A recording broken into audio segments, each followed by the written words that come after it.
Hello and welcome to some more Star Citizen with a summary of Around the Verse. Welcome to Moreville, looking at Lyria, one of the moons of ArcCorp very briefly, and the new Central Business District, the CBD, being added to Lorville in Alpha 3.4.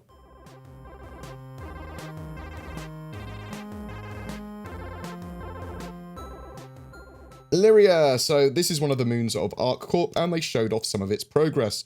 They are working on its various ecosystems and its global palette.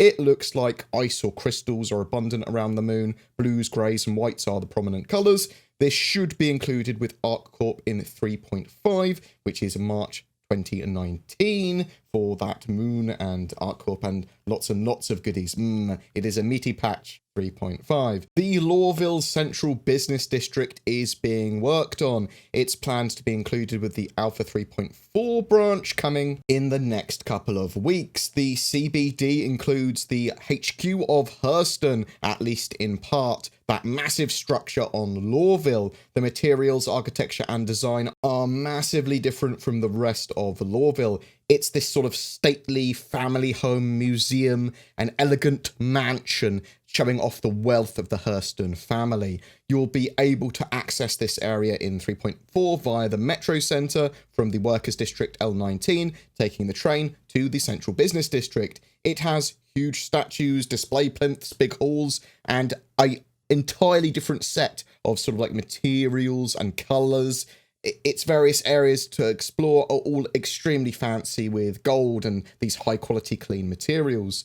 There are three main areas in the CBD for 3.4, the main entrance and hall, which greets you with a massive statue of one of the members of the Hurston family. And then there's transfers. So this area is for trading in the CBD. Transfers basically is this sort of like large stock market styled hall with NPCs running around below like in Wall Street. The office in the back is that of Constantine Hurston's in this area. He is a lower member of the Hurston family trying to work his way up and is a new mission giver.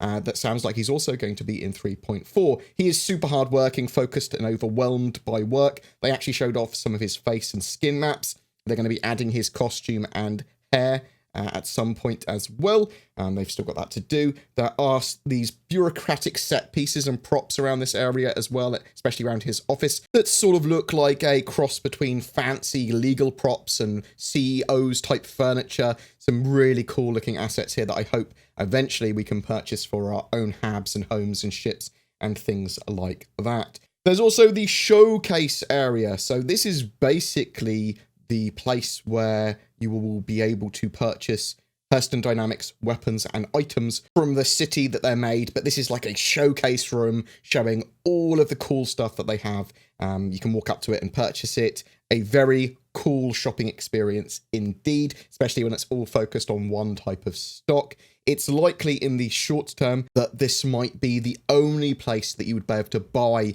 Hurston Dynamics items, because obviously they want you to travel around the verse and actually go to these areas and have reasons to do that. In the future, I expect that lots of other places will sell Hurston Dynamics stock, but in the shorter term, they're probably going to at least have some items that can only be purchased there. Some other news. So the Grey Cat Buggies bought on the Voyager Direct store, as well as referral ships that people will have got from getting a certain amount of recruits and vehicles. They will all retroactively have lifetime insurance added to them and are upgradable, some of them at least, to other ships, and will keep that lifetime insurance. There was a post on Reddit as well asking that on the contacts menu in-game, that landing services be at the top of that menu. This is 100% a good idea. The amount of times I've had to, when wanting to land, browse through a giant list of names and not know exactly what the landing services were called. I'd actually go further and say that all the stations and services should always be at the top, and maybe a filter would be nice too. The idea really with Star Citizen though is that these sort of quality of life improvements and good ideas will be added throughout the project based on feedback, which is one of the reasons I actually love the game. One of the things I wanted to try out in some of my videos, and I want people's feedback on this so I can evolve it to be a good idea, was to have little organisation mentions at the end of my videos. I like the whole video or whatever to be useful to the community, so that could be whatever, the ads at the end even. So yeah, I want to evolve that idea. So should I have them, like the org in question, make a 30-second mention, and then they can make their own little thing and I can just drop it into one of my videos? Should I voice over something that's with their org's gameplay in the background? These typically won't be paid for or anything like that either. I just think it's a cool thing to do. I wouldn't plaster all of my videos with them either, just the smaller news update ones maybe. With that in mind, check out Forgotten Heralds. They are a very active, organised, lawful PMC org that are looking for players to join and get involved. Now, I'll leave you with a word from them and their links below. What is it that drives you?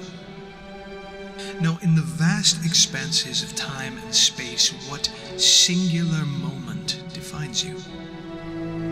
That first moment when you tasted the air of a world other than your own?